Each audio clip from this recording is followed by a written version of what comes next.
Welcome to the Black Sparrow Media Internet Broadcast Network.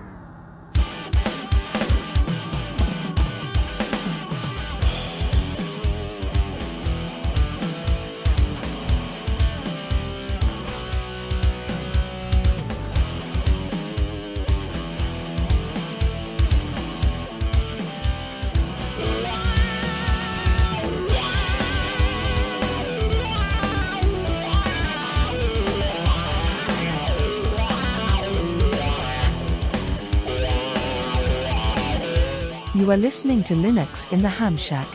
LHS is a podcast about Linux, open source, and amateur radio, for everyone. Now here are your hosts, Cheryl, W5MOO, Russ, K5TUX, and Bill, NE4RD.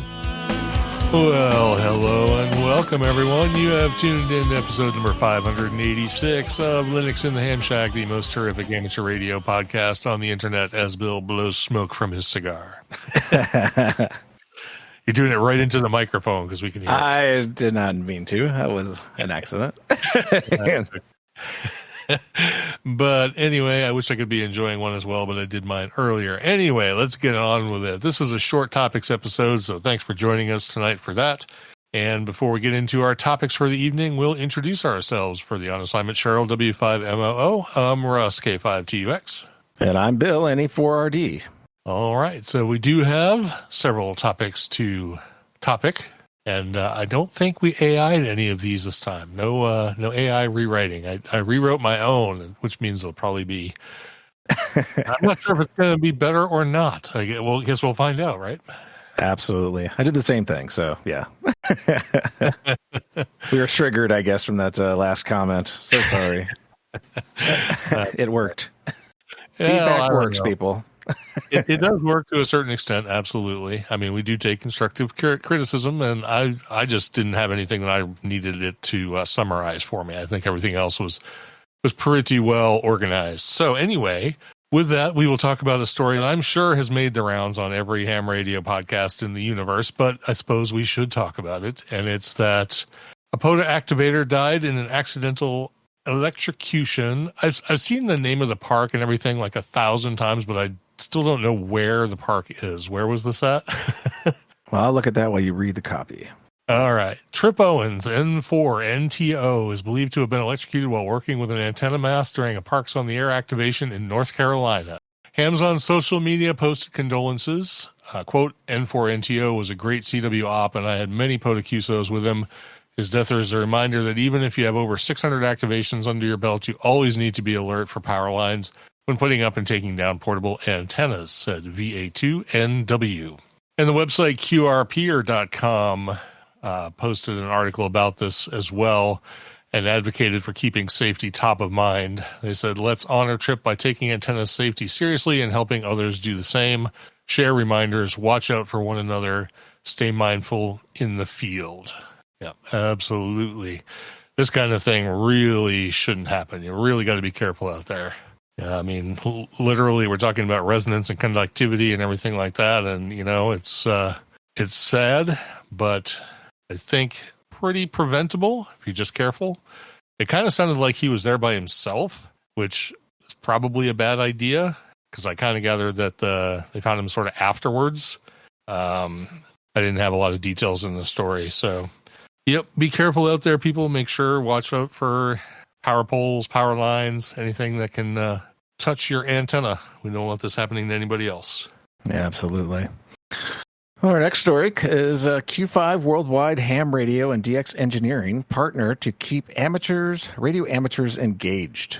So this is DX Engineering and Q5 Worldwide Ham Radio, a rapidly growing multimedia platform dedicated to authentic stories from the amateur radio world, have announced a strategic partnership designed to keep the community of hams informed, entertained, and provide solid advice every ham can use to get more out of their time on the air. Founded and hosted by Kevin Thomas, W1DED, Q5 has become known for its engaging long-form video interviews with operators around the world, offering a fresh, relatable look into the people who power amateur radio. Kevin says, quote, DX Engineering has long stood as a cornerstone of our community. Their unmatched selection of ham radio gear, technical support, and commitment to serving operators of every kind make them an ideal partner for Q5 as we expand into new formats and deepen our storytelling mission, end quote. Tim Duffy, K3LR, CEO of DX Engineering, sees the partnership as a natural fit. He says, quote, "At DX Engineering, we believe in the future of ham radio and in helping it evolve while honoring its past," end quote, said Duffy. Quote, "Q5 brings the same energy and integrity to their content. Supporting Kevin and Q5 means supporting the next chapter of amateur radio media," end quote. And this came to us from On All Bands. Yeah, very good. This is the first I've heard of this Q5 thing, but it definitely sounds like something worth checking out. And Steve in the chat is confirming that Q5 is doing great work and getting folks excited about the hobby. So excellent. He says they showcase the KM7W Field Day, which is a revamp of the Worldwide Young Contesters. That's cool. Oh, cool. Yeah. Very good. We'll have to check that out. Can't have too much information. We'll probably be stealing some of their stories. Anyway, so that's all we had. We do have some more amateur radio stuff coming up in a little bit in our Linux in the Ham Shack segment. But before we get into that, let's get into some open source. And our first story is about Insecure Boot. Many Linux hardening guides focus on well-known protections like full disk encryption, secure boot, and password-protected bootloaders. I don't use any of those things. While these measures are critical, they often overlook a subtle but serious attack vector, the ability to drop into a debug shell via the initial RAM file system, initramfs. This oversight can enable an attacker with brief physical access to bypass conventional boot protections and inject persistent malware into the system. What is that old trope about if you have physical access, you have access? Yeah, I think this qualifies. Yeah, I think so. Modifying the initramfs is possible because the initramfs as a whole is typically not signed.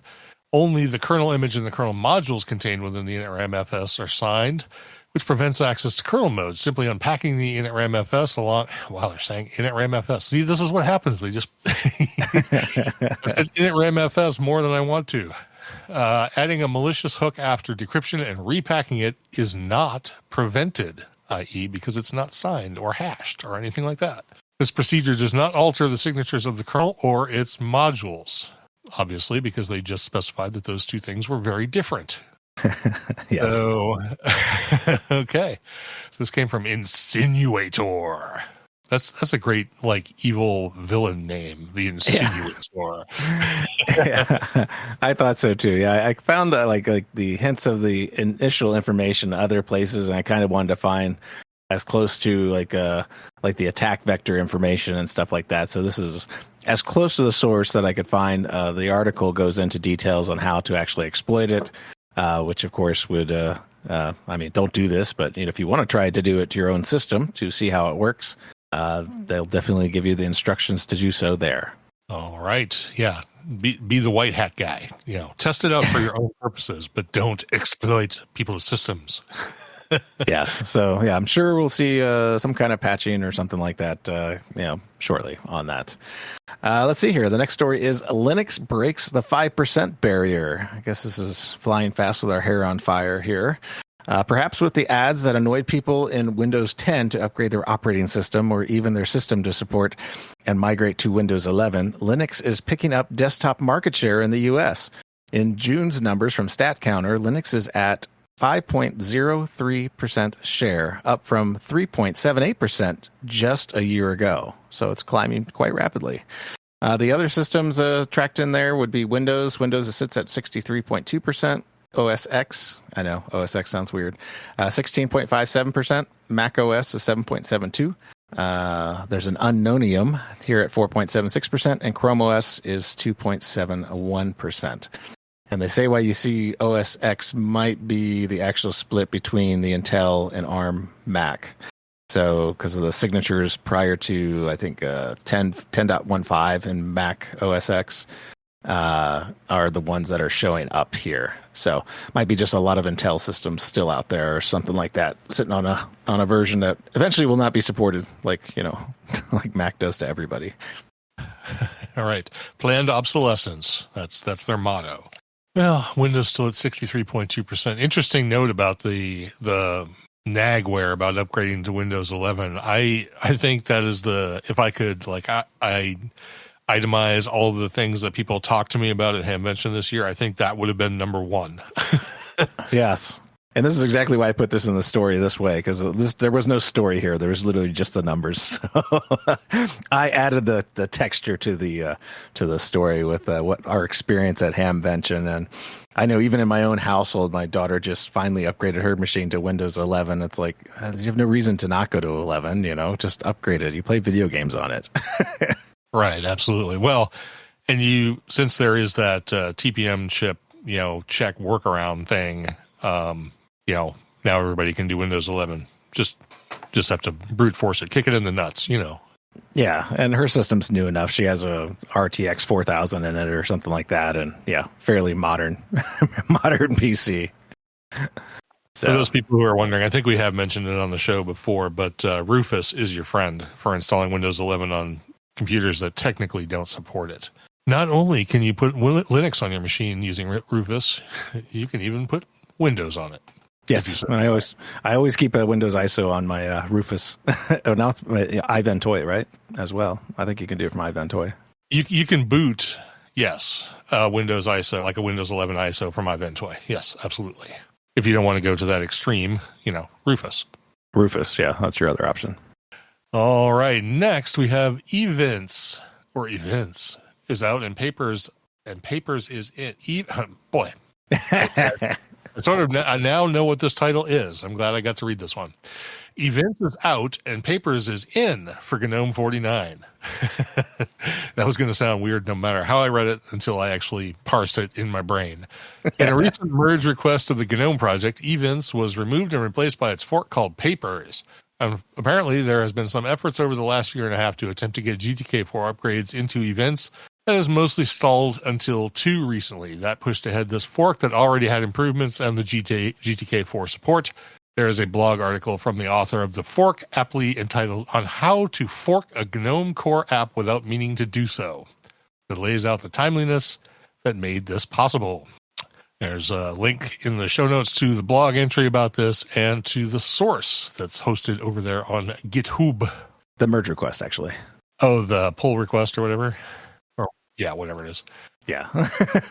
I still call them merge requests. I know they're pull requests, technically, I guess. It sounds weird, though, doesn't it? To say when you are submitting something to an author that it's a pull request, it sounds more like a push request, right? Or like you say, a merge request. Yeah. But yeah, I sort of get it. I sort of get it because it's the original author who has to do the merging. Therefore, they pull it from you. So I sort of get it, but it does seem a little backwards. Yeah. I still call them merge requests. I don't care. Makes more sense to me. Well, technically, you should be reading the next one, but I think I will because you need to talk about the one after. So correct. All right, so we're going to move into Linux in the Ham Shack, and this first one here is a story that we both decided we were going to put in, and I put it in, and it's basically just a giant list, so hopefully I'm going to not mangle this too badly. But I got this directly from the groups.io post from JSA Call, where they announced that they put out a feature and a bug fix release. The feature release was 2.3.0, and the bug fix release, which came shortly thereafter, is 2.3.1. We're going to talk mostly about the features. Jordan, KN4CRD of JSA Call, reports on the mailing list. We've recently wrapped up final touches to a 2.3.0 release of JSA Call. This concludes months of efforts in modernizing the application code and setting up for a collaborative future of development. The application will be faster, does not use Fortran. Oh no, it dropped Fortran. Yeah, I think it's about time. I learned Fortran in 1986.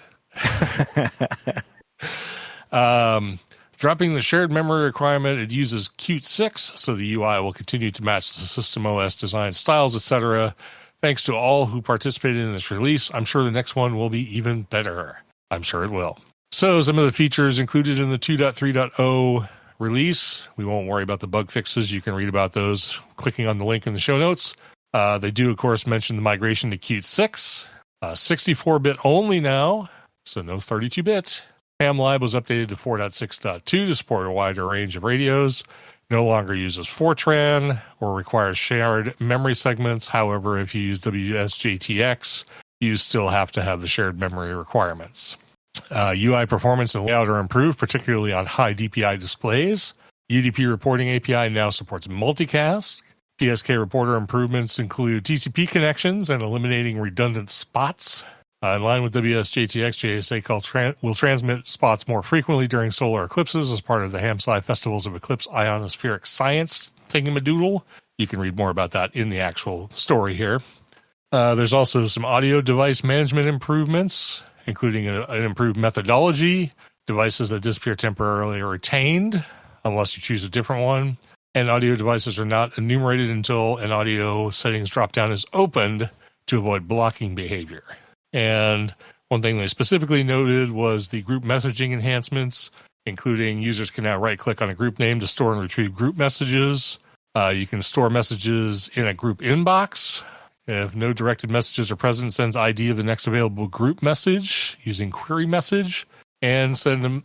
You can also do a to-call sign to send messages to a specific call sign within the group.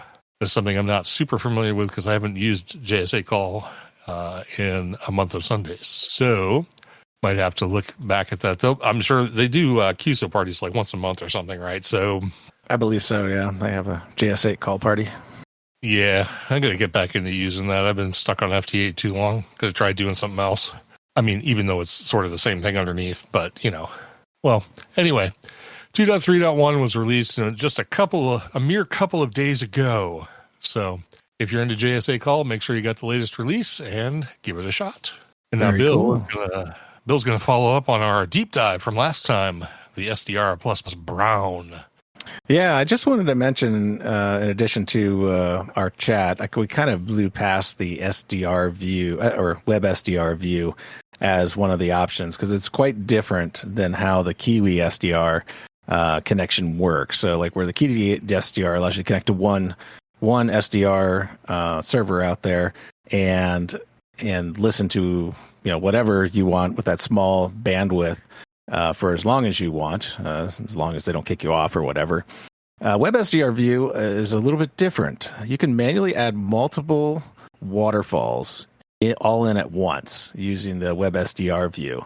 They will be displayed into multiple windows to save you from getting banned from the Kiwi SDR network or anything else by your IP. You can only view them for a duration of less than a minute altogether at a time. So use with caution, the author says. Respect their bandwidth.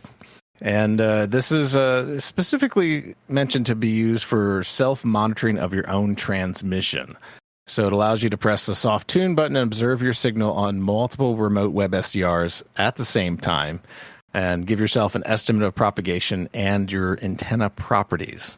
So it's quite a interesting use case. But yeah, I would definitely use this with caution. It's not quite the same as using the straight Kiwi SDR connection. But if you go down and I linked the web page again in this article here, scroll down and kind of look at it and see if that feature really rings with your particular need. But I wouldn't use it for anything else except for exactly what they said it's for. So you wouldn't want to lose access to all of that, access to all the Kiwi SDRs out there. So that would be bad. You'd have to change your IP at home or something like that. But yeah. I hope everybody enjoyed that deep dive. It's definitely a pretty fun little tool. I've been using the Spy server to run my SDR. So I can connect to it from, upstairs, downstairs, and on my phone, and kind of just play around with it some more. So if you have the ability to do that, I highly recommend checking out Spy Server as well as an ability to have your SDR available to all of your computers on your network, and in my case, throughout my entire VPN. So there you go. Well, maybe you should do a deep dive in setting up Spy Server.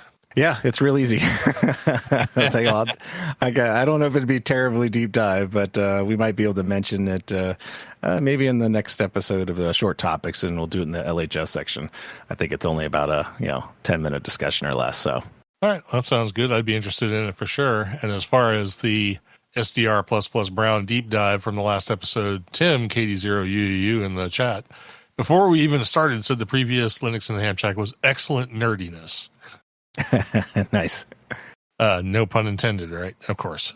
Of course not. All right. Well, that actually brings us down to the end of our topics for tonight. So before we get on out of here, we do have announcements and feedback. There was a feedback on YouTube, and let me see if I can bring this up. Oh yeah, Versad, VIRSAD, commented on the SDR++ video that you did and said, "What are the green and red objects flying to the bottom of the screen?" I'm pretty sure those are the FTA call sign decodes, right? Yes, they were definitely that, and they are small, so you definitely need to watch the video in higher definition to actually see what those are. You might not be able to see them on your phone unless you zoom into the bottom half of the video, but that's how the call signs fly into the bottom of the display of the waterfall. All right, very good. I don't know how I missed that one. It was in between the other two comments we mentioned in the last episode, but there you go. So thanks for that bit of feedback, and hopefully that answered the question. And obviously, they were attempting to use SDR++ Brown, so there you go. So with that, we don't really have any announcements except the standard ones about supporting us over on Patreon, PayPal, merchandise sales, and by subscribing over on YouTube for the enhanced video content. We really appreciate that, and we appreciate those of you who can help us out financially and help keep the lights on. And then for our new subscribers, supporters, and live show participants, nobody subscribed, either free or non-free. Nobody joined us on Twitter, nobody on Instagram. On Mastodon, we had @Doozer and @Moonjelly. Nobody on YouTube, nobody on YouTube that we know about. YouTube and Facebook are both just terrible about telling you who joined. So we just get numbers. Over on Discord, we had Kodiak and Bruce. And on Blue Sky, we had @PI4ZWN, @Polly, and @Briefer, or B Reefer, something like that. Nobody joined the mailing list, and in the live chat tonight, we had a nice group. We had Clayton, KV4CW, Tim, KD0UUU, Steve, KJ5T, Mike, K6GTE, and Tony, K4XSS. So thanks, everybody, for joining us. And with that, we will go ahead and wrap up this episode and let you get back to whatever it was you're doing. And we hope you'll join us in a week's time next time around for our Weekender edition, where we'll do some kind of interesting content, and then we'll talk hedonism, as we are wont to do here. But in the meantime, have a great week, and we'll talk to you all very, very soon. And we'll wrap up episode number 586 of Linux in the Ham Shack. And for the On Assignment Cheryl, W5MOO, I'm Russ, K5TUX. And I'm Bill, NE4RD73.